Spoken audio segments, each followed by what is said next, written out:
Hello everyone, in this video I would like to share you one of the most influential books I have ever read. The title is Flow, written by Maihali. Before I explain the book, let me introduce myself first. My name is Faustinus Lavia. I am from Nias Raya University and I'm from English Education Study Program. And right now I am 4th semester.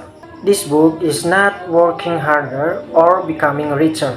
Instead, it explains why some moments in our lives makes us feel completely alive, happy, and deeply focused. The author calls this feeling flow. After reading this book, I realized that true happiness does not simply come from success or money. It comes from the way we experience what we are doing. Now I will explain the main idea from each chapter. The chapter 1, the title is Happiness Revisited. The first chapter asks a simple but important questions.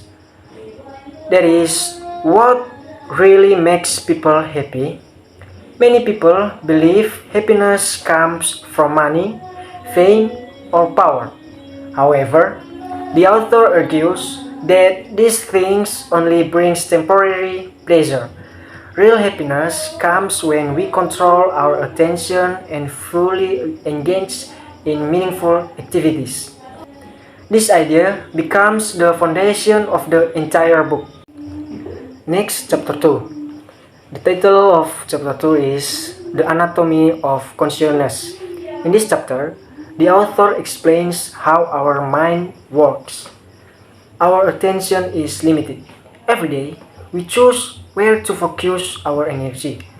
If we spend too much attention on worry, fear, or distraction, we feel unhappy. But if we focus on meaningful goals, our life becomes more satisfying. The quality of our life depends on where we place our attention. Alright? Next, chapter 3. The title of chapter 3 is Enjoyment and the Quality of Life. This chapter introduces the concept of flow. Flow is a mental state where we become completely absorbed in an activity. We forget time, we stop thinking about ourselves, we enjoy the activity itself. Examples include studying, playing music, writing, coding, drawing, or playing sports. Flow usually happens when the challenge is high, our skills are also high, and we receive immediate feedback. If a task is too easy, we feel bored. If it is too difficult, we become anxious. Flow exists in the perfect balance between challenge and skill. Next, we go to chapter 4. The title of chapter 4 is The Condition of Flow. The author explains several conditions that help people enter flow. First, we need a clear goal. Second, we need immediate feedback. Third, we must concentrate without distraction. Fourth, the challenge should match our ability. When this condition exists, we naturally become deeply focused. Now we go to chapter 5. The title of chapter 5 is The Body in Flow. Flow is not limited to work or study. Our body can also experience flow. Activities like sports, dancing, hiking, swimming, or exercising can create the same feeling of complete involvement. The author reminds us that taking care of our body also contributes to happiness. Now we go to chapter 6. The title of chapter 6 is The Flow of Thought. Our mind can also create flow. Reading books, solving difficult problems, learning new language, and creative thinking can all produce flow.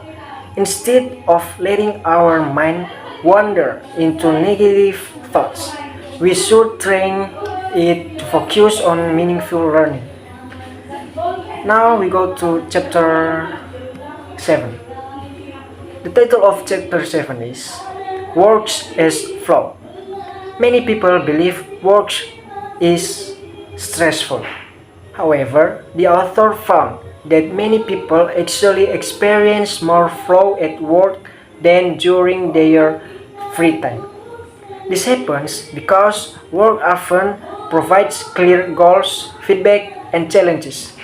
The lesson is that we should not only work for money, but also find meaning in our work. Now we go to chapter 8. The title of chapter 8 is Enjoying Solitude and Relationship. Flow also appears in relationships. Good conversation, teamwork, helping others, and spending quality time with family can create meaningful experiences. The author also emphasizes the importance of enjoying time alone. People who are comfortable with themselves are often happier. Now we go to chapter 9. The title of chapter 9 is Cheating Chaos. Life is full of difficulties. We cannot control everything. However, we can control our response. People who experience flow are better at turning problems into opportunities. Instead of asking, "Why is this happening to me?" they ask, "What can I learn from this?" And now we go to chapter 10. I think this is the last chapter. The title of chapter 10 is The Making of Meaning. The final chapter explains that the purpose of life is not simply to avoid pain. Instead, we should build a meaningful life through continuous growth. Every flow experience helps us become wiser, stronger, and happier. The author concludes that happiness is something we create through our daily actions. That is explanation of all chapter of this book, and I have reflection of this book. And after reading this book, I learned that happiness is not something we wait for. It is something we practice every day. When we fully focus on meaningful activities, stop comparing ourselves with others, and continue improving our skills, we naturally experience flow. Personally, this book changed the way I think about studying. Instead of studying only for grades, now I now try to enjoy the learning process itself. And in the conclusion, flow teaches us that happiness comes from complete engagement in meaningful activity. The more often we experience flow, the richer and more satisfying our lives become. That is why I believe this book is valuable for students, professionals, and anyone who wants to live a more meaningful life. Alright everyone, that is all my explanation about the book.